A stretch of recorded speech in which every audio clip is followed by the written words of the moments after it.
Hi everyone, I'm Suzanne and you have arrived at Making It in Maine, in case you didn't know. Thanks for stopping to see what I'm doing. If you're new or if you're a repeat visitor, I'm glad you're here. I shot some video earlier and just felt that I blathered on too long about my sewing machine woes. So I'm going to try to condense all of that. My Janome was misbehaving again when I was working on my laundry basket block of the month quilt. That was very frustrating. So then I got my mom's sewing machine out and that was misbehaving. I took it to my friend Victoria's. She's my sewing machine guru friend. And she educated me about bobbins. I did not know there were so many different kinds of bobbins. The ones that my Janome uses are flat on top and flat on bottom. The ones that my mom's white brand sewing machine use are rounded on the top and the bottom. They curve like that. So that is why her machine was misbehaving.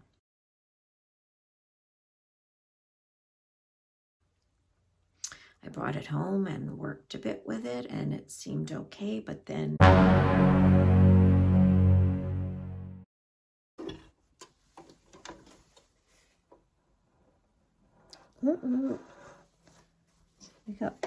we're bunged up again under there. See, that's what it was doing.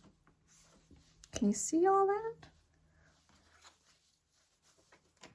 See how there are two threads under there?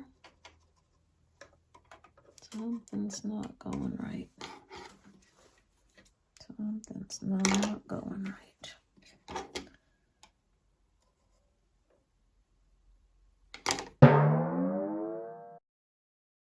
The tension was just not right. I couldn't get it adjusted right, so I'll either have to take it back to Victoria to see if she can figure it out, or I'll try again. I don't know. But while I was at her house, I was looking at all of her vintage sewing machines and brought one home. So I'm going to show you some video of me sewing with this and a better look at it. So let's do that now. Here is the Dial-o-Matic clone. It's a clone of a Singer machine, and this was made in Japan. It's called a Dial-o-Matic. This is where the bobbin gets wound. And look at the beautiful metal plate on the front of the machine. Or should I say the side of the machine? I don't know. Yes, so because these old machines didn't have seam guides, I had to put some washi tape. Well, it's cluck, so it's like washi tape. Lining this up with the needle. The outside is where I have to run my fabric along. The inside creates too narrow a seam, not quite a 1/4 inch. And when I get up here, I have to go to the left of the blue line. Okay, to the right of the blue line when I start, to the left of the blue line when I get up here, because as you can see, they're not lined up. Because if I were to move the clock sew tape over any further, it would be on the feed dogs. So that's my little workaround there. And you can see here the beautiful stitches that it made.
I was working yesterday on it and finished my, let me just grab them, finished the 4 block number 2 of my Alaska block of the month with Dahlia fabric from Laundry Basket Quilts. This was block number 1. Block number 2, and yesterday, just grab them, I started block number 3. When I was first testing this baby out yesterday, I didn't want to work on my Alaska quilt until I figured out the 1/4-inch seam and all that. So I started working on another little I Spy story quilt. And I got, I think I have 3 rows. Let me just grab it.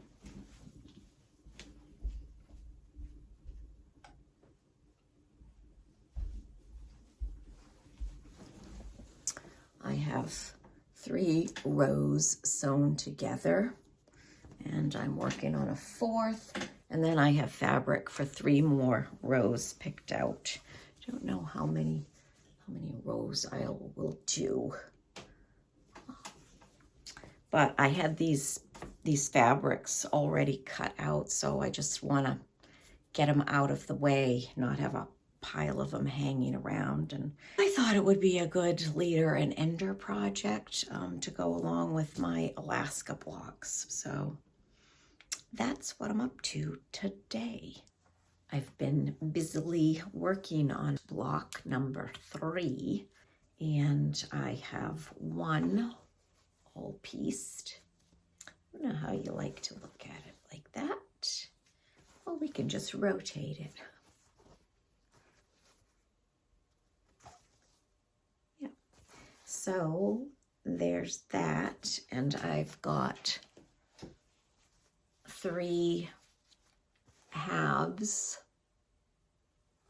of the other 3 blocks done, and 1 half of the other 3 halves. I hope that made sense. They're put together in halves. So I've got 3 done of these, and I need to do 2 more of these. But I think I'm done sewing for the night.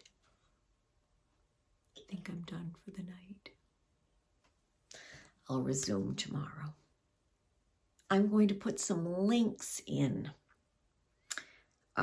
One is to this amazing website Victoria told me about. to do with vintage sewing machines, finding all the different models, finding manuals. Yeah, just a wealth of information there. So I'll put a link to that in. I'm also going to put a link into quite an amusing and entertaining and very interesting video about the life of a sewing machine. I think that's what it's called.